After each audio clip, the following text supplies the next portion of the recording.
Hi, I'm Michaela and welcome back to my channel. Today I'm going to be showing you all of my favorite plants and plant supplies of the month of August 2022. I feel like I just filmed my July favorites video, which I had more fun doing than I thought that I would. I feel like I just filmed that last week, but it's, I guess, been a whole month. So yeah, we'll just get into my favorites of August. Okay, so my first favorite is this specific Monstera Elbow. If you've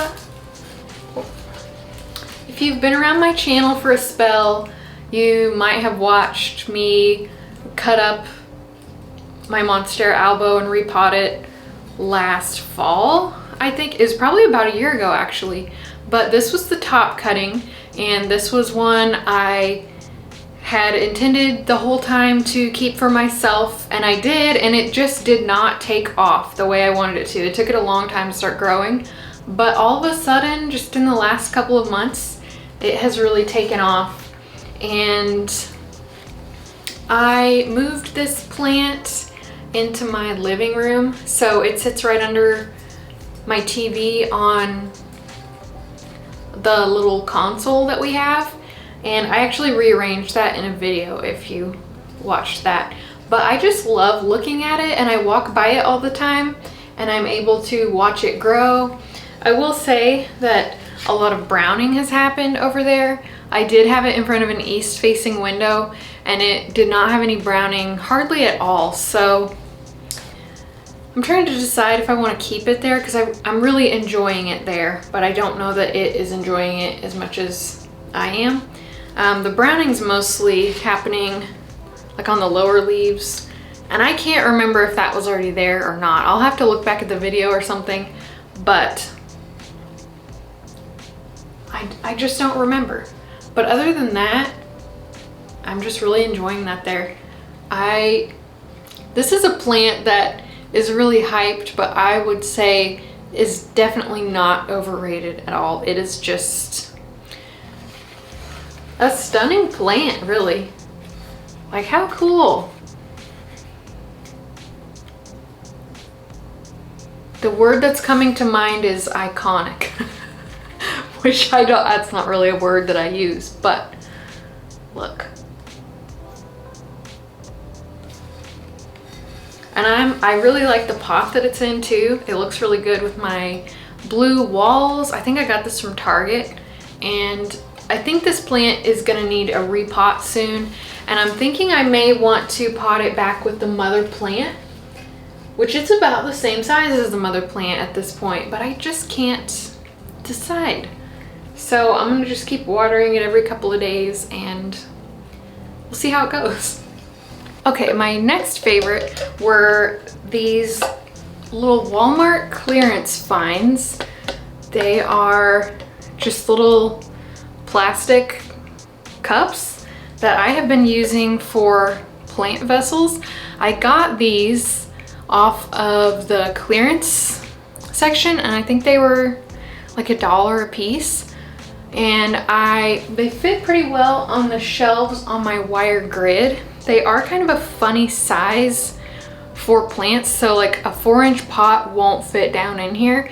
But if you like to use like leca or fluval, perlite, pond, moss, soil even, or water, if you use any kind of substrate to grow your plants in, you could really put it in here, and you wouldn't have to have like a drainage hole vessel. I feel like it would probably look nicer that way anyway, but they're dishwasher safe. Yeah, they are plastic. They look really nice though. I don't know that I would personally drink out of them. It does not say BPA free anywhere on here. I don't know that I want to risk it. I'd rather use it for plants anyway. This one especially looks like, I think, cups that West Elm used to sell. I don't really have the money for West Elm, but I have the money to look at their website and never buy anything. But I feel like they sold cups that look like this for a long time, and I was always just kind of drooling over them, but they weren't $1 a piece, so not for me. I only spend money on plants. And yeah, there's a clear one. I have one of these in my bathroom for like rinsing my mouth out, but I think I might take it out of there and just use it for plants because it does not say, I just noticed that it does not say BPA free. I don't know. I try to be careful with that stuff, but I don't know. I'm not like consuming the water, but it's probably the same thing if I'm like distributing it around my mouth. Wonder if that's okay or not. Let me know if you know. Okay, my next favorite is this plant has really taken off this month. This is my green Hartley Philodendron, and it is just so luscious and full, and I can't quit looking at it. I have it hanging on the little top shelf of my mirror in my office plant room, and it's kind of growing down under the mirror, and I did take a few cuttings of it lately because it was getting pretty leggy, and that just caused an explosion of new growth at the top. And I'll insert a picture of how it looks on the mirror because it is so pretty. I will say that when I try to put makeup on in that mirror, which I don't do very often, just if like my husband and I are going somewhere at the same time in the morning and I need to get ready. We only have one bathroom, so I can't be like getting ready in the bathroom if he's in there trying to take a shower. So if I'm putting on my makeup in front of this mirror, I will say this plant is a little bit too fluffy and full, and frankly a little bit distracting. So I can't really stay focused, and yeah. It's also hard to get close enough to the mirror, which another issue with that is I have to have my glasses off to put on makeup, which causes me to need to be even closer to the mirror because I don't like wearing contacts anymore. It's just really uncomfortable for me. So yet another tangent. Maybe going on tangents is a favorite of mine for the month of August also. Anyway, my Hartley Philodendron, you can't beat it. If you find one of these at a nursery, just buy it. You will not regret it. And there's so many different varieties. There's the lemon lime, the Brazil, but you really just can't go wrong with the green one. Super cool plant. Everybody needs one of these. Okay, so my next favorite, I would say this is a plant supply, and that is the Lazy Moss Pole. I saw these on, ooh, look at this. You know, I'll just go ahead and say it. Philodendron Majestic is probably one of my favorites for the month of August also. I did have a leaf that didn't quite unfurl correctly, but I did have to take it out of my Mills bow, so I think it is due to that. But the next leaf is coming along, so I think it'll be better. I'm gonna keep an eye on it and see if I need to do anything different with it, but between the combination of taking it out of my Mills bow cabinet and it being just extremely hot here, we've had to run the air conditioner. I mean, it's on almost all day long, so it was a big change in the humidity, so it's gonna be a little bit cooler now. Hopefully won't be running all of the time. I should be used to it a little bit better by now too. So anyway, not the point. I was really on a roll last week with making these. Was it last week? Was it 2 weeks ago? I don't know. At some point recently, I was really on a roll making these things, and I think I like them better than regular moss poles because, as we know, I propagate my plants a lot. So this is really kind of like air layering, but also a moss pole. It's like a combination of the two. So this is gonna make it really easy for me to propagate my plants, and It was just a lot easier to make. It's just, and I made this one a while back. This is the oldest one I have. And I made this with Velcro. I guess you can make them with like sheets of plastic. But what is this, like lamination sheets or something? I'm gonna link a video about these because this is not my idea. I'm not in any way taking credit for this. I just am really enjoying this concept this month.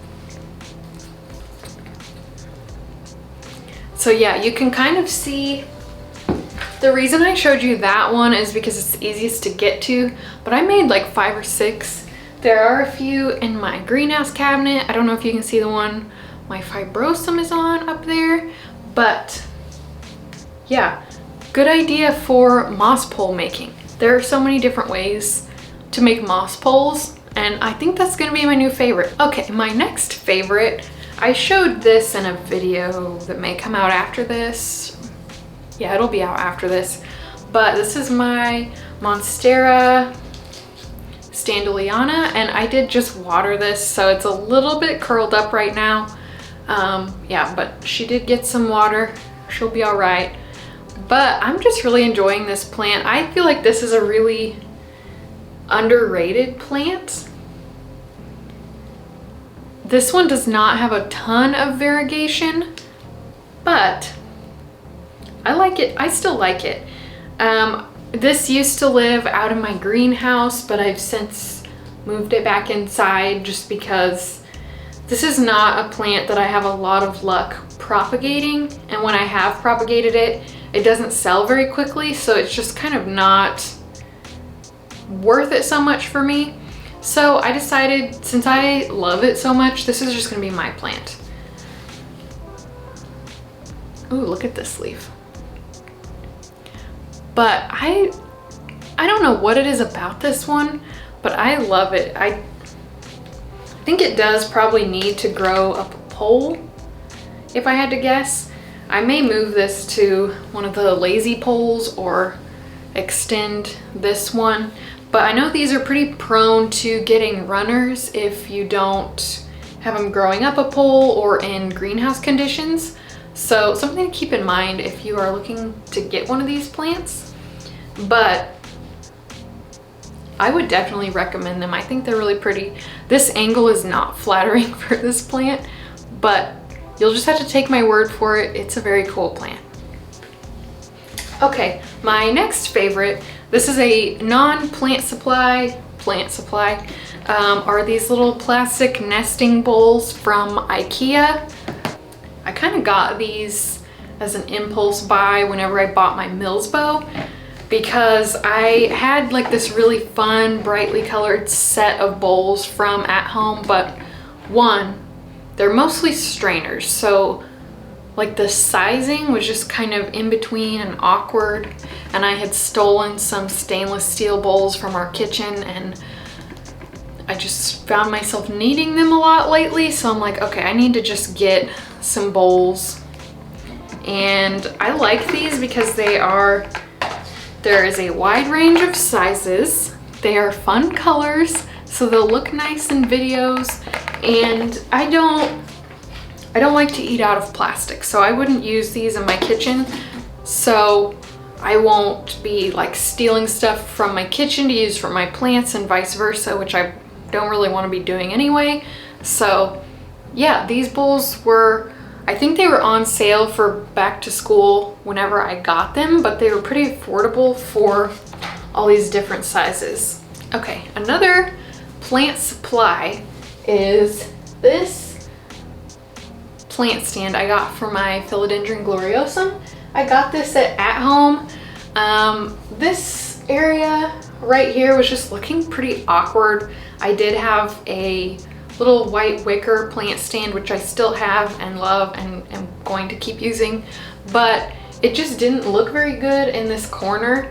So I thought that like a rectangular plant stand would be the way to go, and I found that one at Home, and this is a shock, but I actually bought it like for the full price. I didn't even try to wait till it went on clearance or anything, but which was really painful.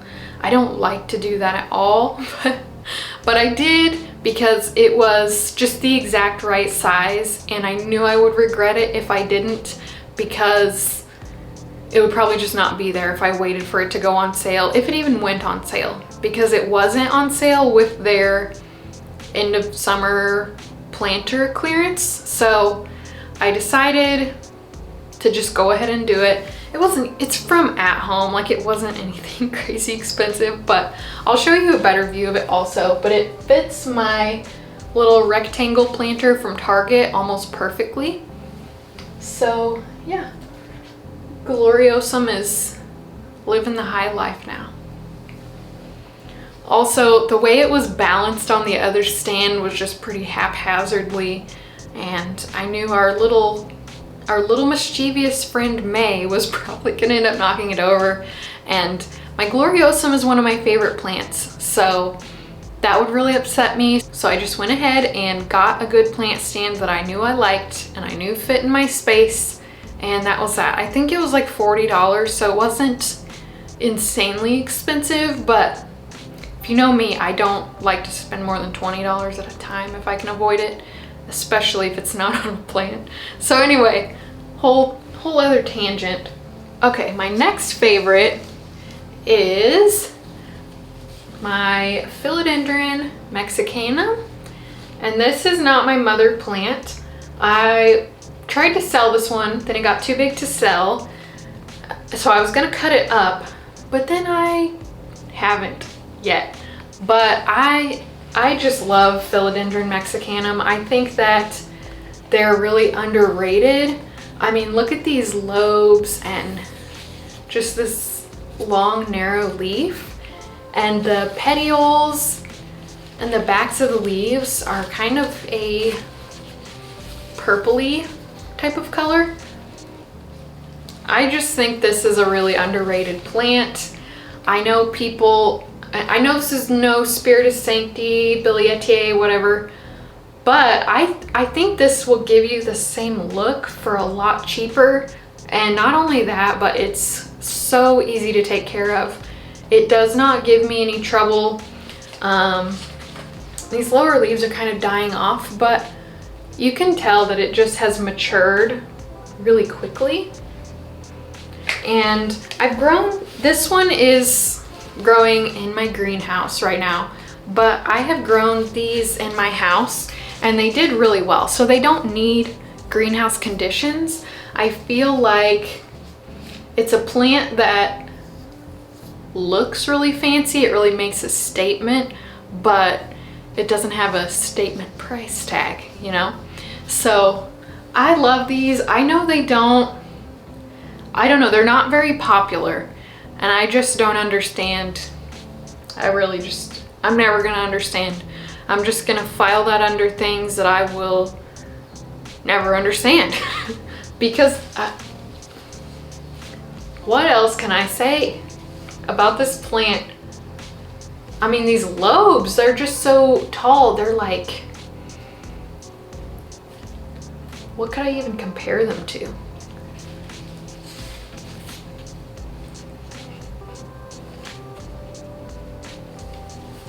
I could stare at that plant all day long. Maybe I should just bring this in the house and not even try to cut it up. I have another mother plant that I usually use to take my cuttings of for my shop. And I can take cuttings of that one, but this one, there's just something about it. It really,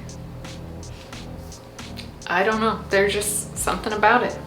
Okay, so the next one, this is a little Philodendron cream splash propagation that I took for my shop, but I thought the variegation was just really cool on this one. So I think I'm gonna hold on to it and see how the variegation turns out, just because it looks quite a bit different from the mother plant. So I just kind of want to see how it goes. But I love Philodendron cream splash. I think the coloring is really cool and they're really easy to grow too. Okay, so the last one is my Anthurium Crystalline. I used to have this plant in my Millsbow back here, but over the weekend I did some rearranging. I didn't film it or anything. I just wanted to mess with my plants for fun. But I had turned my Fabricor into a Hoya cabinet, but I just found that I was missing my anthuriums out there because I like looking into that cabinet at night. So I moved this crystallinum back in there and I really am enjoying it. I like getting to see it. Anthuriums are some of my favorites. They're just so, there we go. So velvety and shiny, and these veins. I just really like being able to see this plant more often and have it out there with me. Look how big this leaf is compared to my head. It is a little bit in front of my head. Yeah, it's definitely bigger than my head. I tend to kind of struggle with crystallinum for some reason. Don't know why. I've killed several, but I mean, it was kind of the first anthurium that I got when I was figuring out anthuriums, so that could be why. But this is the first one that I have been able to keep alive, and it is really sizing up.